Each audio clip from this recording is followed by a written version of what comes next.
World News Today, brought to you by Continental Radio and Television Corporation, makers of Admiral Radio, America's smart set. By shortwave broadcast, direct from important overseas stations, as well as the leading news centers of our own country, CBS correspondents are waiting to bring you a complete report from the world's political and battlefronts. But first, here's Doug Edwards. The American campaign on Attu is rapidly drawing to a close.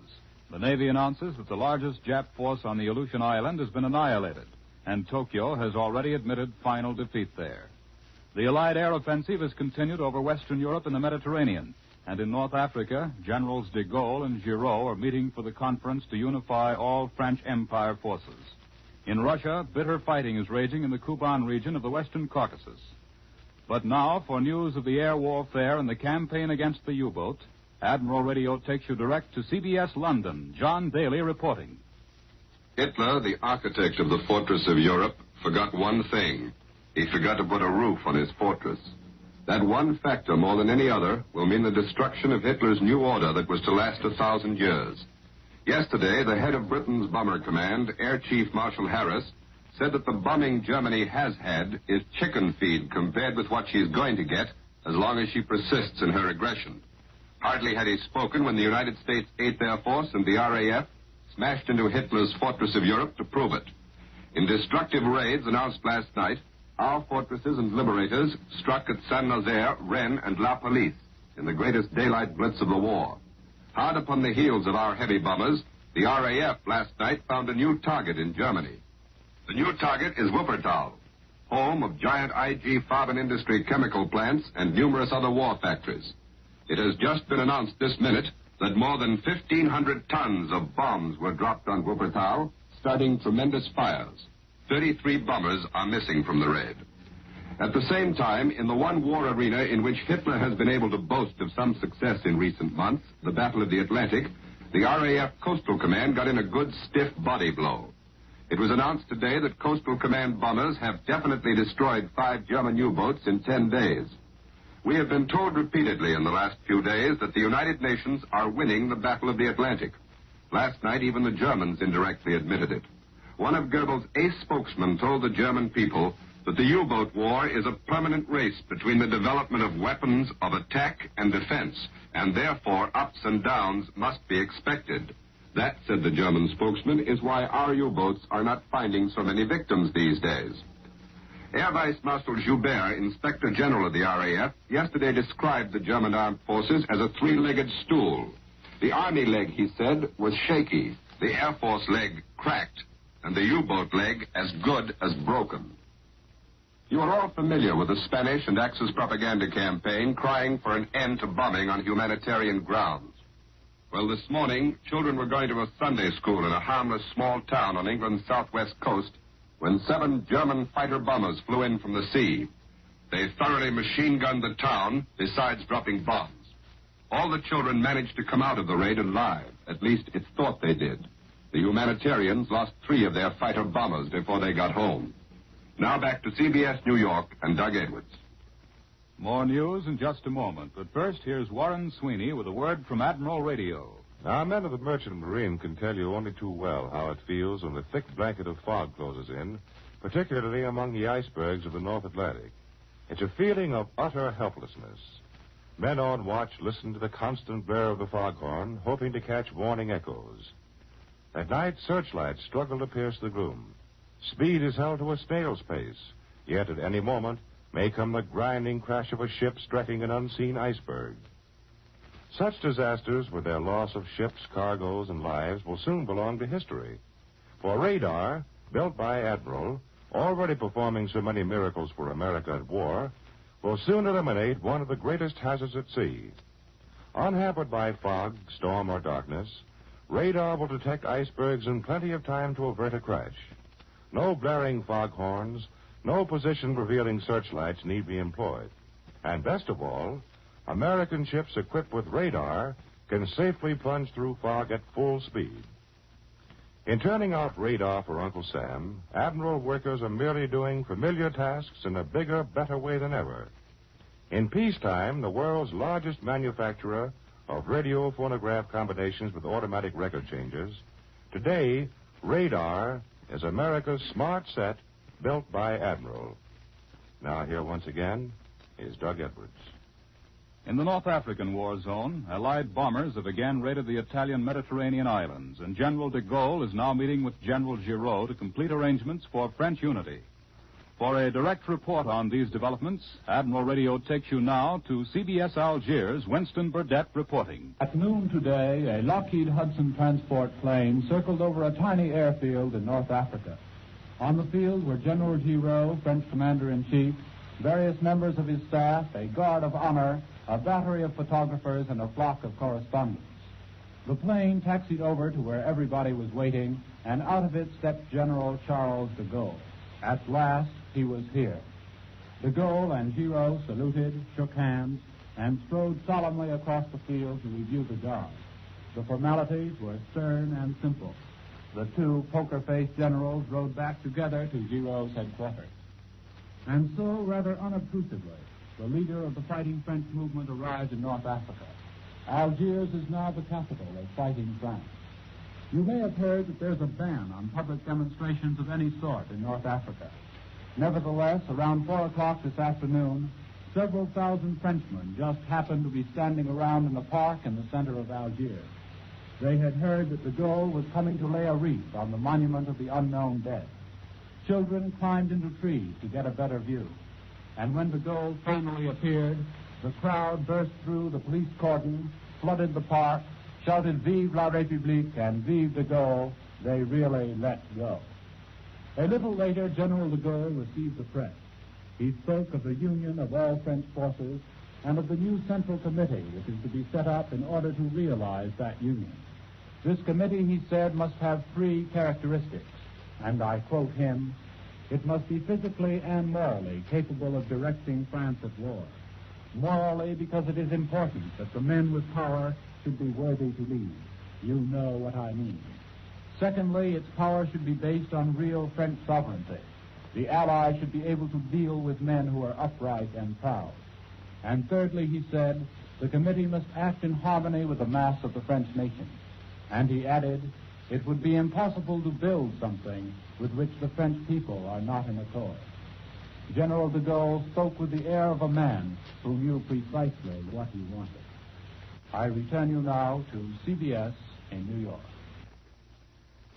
The increasing Allied threat to what the Germans call their European fortress brings a variety of reports from within the enemy countries to the listening posts in neutral Switzerland. For a direct report, Admiral Radio takes you now to CBS Bern, Howard K. Smith reporting.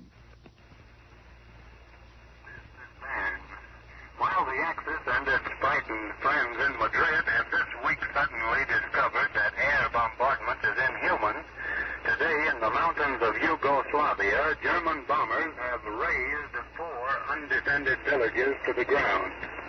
The towns are in Montenegro. There were no soldiers in them and no anti-aircraft guns. The citizens didn't even have a rifle to defend themselves with. They just happened to be a part of the big territory the partisans have taken away from the Axis in Montenegro.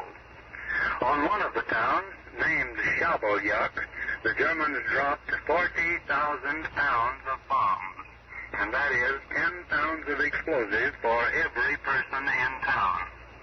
The bombardments were undertaken as part of the Axis' new frantic offensive against the Yugoslav partisans to break their resistance before the United Nations can attack Europe. Today, the partisans have admitted that they have had to retreat before the German storm. The front on which they are fighting is about 100 miles long. It extends from just south of Sarajevo to just north of Albania. On the bottom of that front, the Germans, with tanks and bombers, took away from the partisans the important terminus of Kolashin, about 10 miles north of the Albanian border. The German base of operations against them, the partisan radio said, is the Montenegrin town of Plevolje.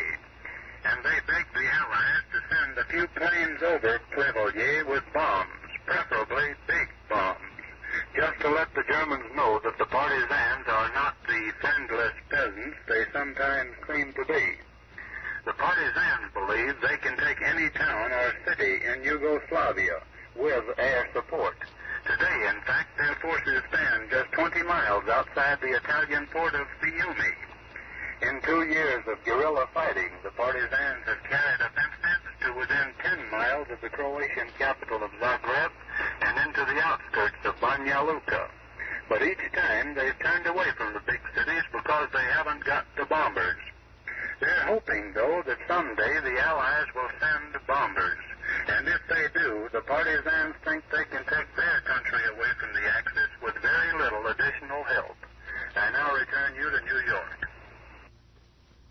Next, for news of developments in South America, Admiral Radio takes you now to CBS Buenos Aires. Herbert Clark reporting.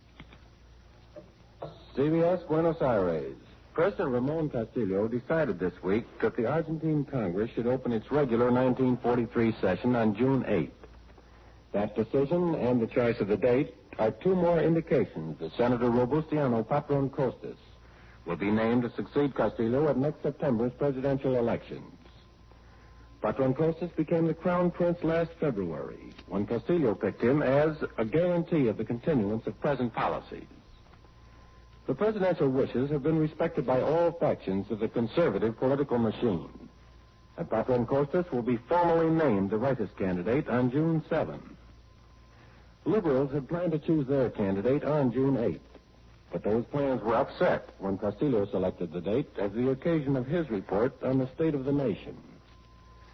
Liberals, who are the majority in Argentina but are badly disunited, got together on an excellent pro-democratic, anti-totalitarian platform early this month. But they went back to bickering over candidates immediately, and the chances are dim today for the formation of a democratic union, a sort of a popular front, to contest that election. We don't expect much legislative production from Congress this year, partly because attention will be fixed on the elections, and partly because liberals plan to spend considerable time asking Castillo to explain some of his actions. They want to know, for instance, why the government keeps constitutional guarantees suspended by the state of siege decreed in December of 1941 and indefinitely extended last December despite a congressional order to lift it. Castillo gave a partial answer, or rather a partial refusal to answer, this week when he sent a message to Congress asking a further extension on the grounds that individual liberties were dangerous, that the government's liberty of decision would be compromised if the people were free to criticize. This is Herbert Clark in Buenos Aires, returning you to Columbia in New York. There is heavy fighting today on land and in the air at both ends of the 1,600-mile Russian front. The Germans are attempting day and night air attacks on Leningrad, and Moscow reports that Soviet fighters and anti-aircraft batteries have knocked down 20 enemy planes. At the same time, German guns have opened up on Leningrad, battering the city with shells. But the Russian defenders are reported to be answering shell for shell without budging from their positions. A few hours ago, the Navy announced another victory by our forces on Attu Island. For this news and other developments, Admiral Radio takes you now to CBS Washington. Lee White reporting. The bloody battle for Attu is over at last. According to a laconic Navy communique this afternoon, the Japanese made a suicidal counterattack on the right flank of our forces on the floor of Chichagof Valley. Except for snipers, the communique reads, this enemy force was annihilated. On Friday, American troops had exterminated the last of the Japanese defenders of the mountain known as Fish Hook Ridge. Early this morning, the Tokyo radio broadcast an official communique stating that the Imperial General Staff has been out of touch with its forces on Attu for more than 24 hours. It is believed, said Tokyo, that all officers and men of the Imperial garrison died a glorious death for their country. According to Tokyo, the Japanese garrison numbered about 2,000 men. Again, according to Tokyo, our own forces numbered 20,000 men with superior equipment. What held us up so long was not the strength of Japanese resistance, so much as the foul weather conditions which have prevented air activity on all but 2 or 3 days of the 3 weeks the campaign lasted. The Navy communique merely says that Japanese casualties have been high, but according to the German version of Tokyo's story, every last Japanese on the island has been killed. Disabled soldiers who were unable to participate in the last desperate counterattack are said to have committed suicide. Because of the gasoline shortage, there were sparse crowds at the Memorial Day services in Washington today. At 11:30 this morning, General Somervell placed a wreath on the tomb of the unknown soldier in the name of President Roosevelt. Now, while this program is going on, the American Legion is holding its annual service in memory of the dead of the First World War. By special permission of the White House, color guards and other officials took taxis or drove their own cars to Arlington Cemetery.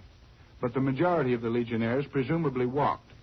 An OPA order last night banned the use of private cars in driving to and from patriotic celebrations. Despite congressional opposition to food subsidies, the OPA has ordered a 10% rollback in the retail price of butter to become effective on June 10th.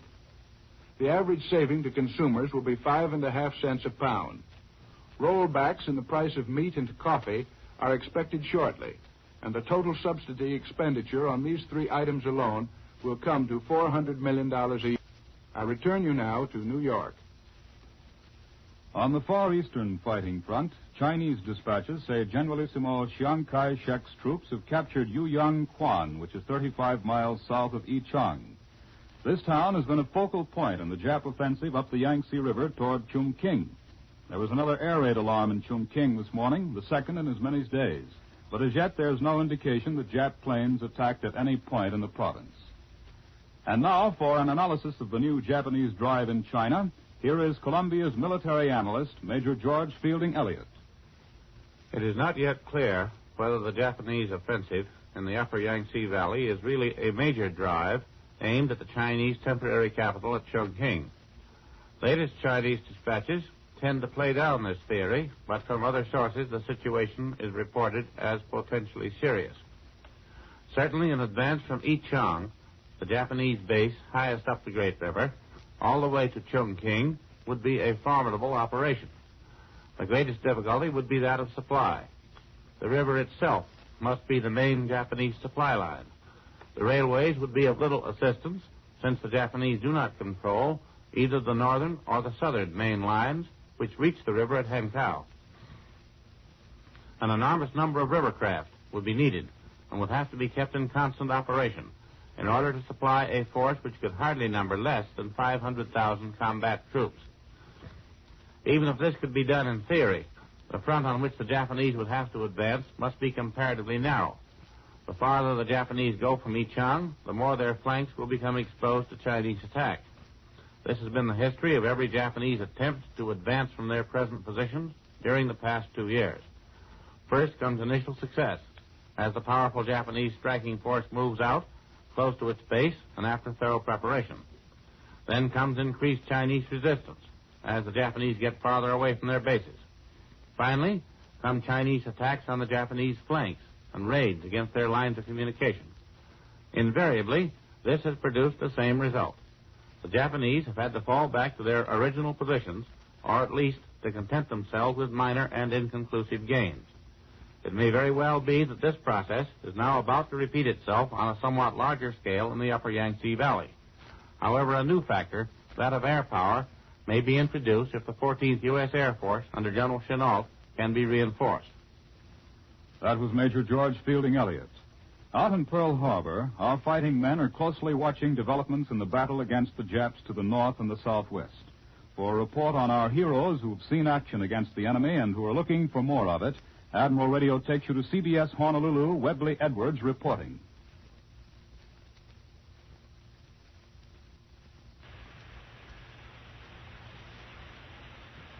Once in a while, your correspondent is at Pearl Harbor on a bright morning when a submarine of the Pacific Fleet comes home to refuel, get more torpedoes, and let the officers and men stretch their legs a bit on solid earth. You never forget it. I watched such an arrival. Slowly the sub made its way through the entrance of Pearl Harbor and up toward the submarine base. It was no gala arrival. Only a few knew about it until she was there. But as she came up the harbor almost to a man, the civilian war workers who chanced to see her pulled up to a kind of respectful attention and then cheered her. Navy craft along her course paid quiet honor to her. No fanfare or tinsel of parade stuff here. It was more of a good-natured, bantering kind of greeting that fighting men give to other fighting men they respect. The sub came alongside, and you could see the green sea moss on her, a sure indication of a long time at sea. On her deck were most of her crew, grinning the sheepish grin that fellows wear when they come home after winning the state championship in football or basketball. These men had done well, and they knew it, but they were trying their best to be modest and casual about it. The officers and crew, who'd worn dungarees for days on end, had broken out their store clothes. You could tell by the folds showing crosswise on the breeches that the cloth had been folded in lockers for quite some time. Some wore beards, others were carefully shaved. All looked healthy and well-fed, but a little tired.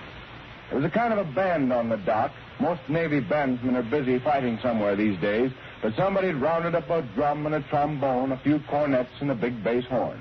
As the sub came alongside, they blared out "Anchors Aweigh" in a way that did your heart good. Nobody said much until the sub tied up, and a group of officers from the sub base went aboard to congratulate the winning commander. Shoreside sailors were there to meet former shipmates on the sub, and they looked admiringly at the pennants on the conning tower. Each sub that comes in shows its record by paintings on the ship's side or by pennants. This one had 5 pennants of blue, with a white silhouette of the 5 Jap ships she'd sunk. Some were in the shape of merchant ships or transports, and some were undeniably replicas of Jap warships. The official greetings were over, and immediately everybody started yelling greetings from shore to sub and back again, and then something happened that made you feel good. Down the dock came a small truck and put a half-dozen big mail sacks aboard, and right on that submarine deck, Uncle Sam distributed the mail to some of his boys who'd been many weeks, thousands of miles from any post office. Then the shore crew took over, already starting the work of overhauling, restuffing, refueling, and reloading torpedoes. And the submarine crew took off for a few days' leave, some still reading their mail. All except one seaman, and I heard him say to a shoreside buddy, "Hey, Mac, lead me to the nearest telephone." I hope he had fun, because it wouldn't be long before he and the other submariners would be off to sea again to hunt and be hunted. And when that time comes, he and the other sub-fighters are always raring to get underway. They have adventure in their hearts, and they thrive on danger. I guess that's why they shoot down so many Jap ships. This is Webley Edwards at Pearl Harbor. I return you now to New York.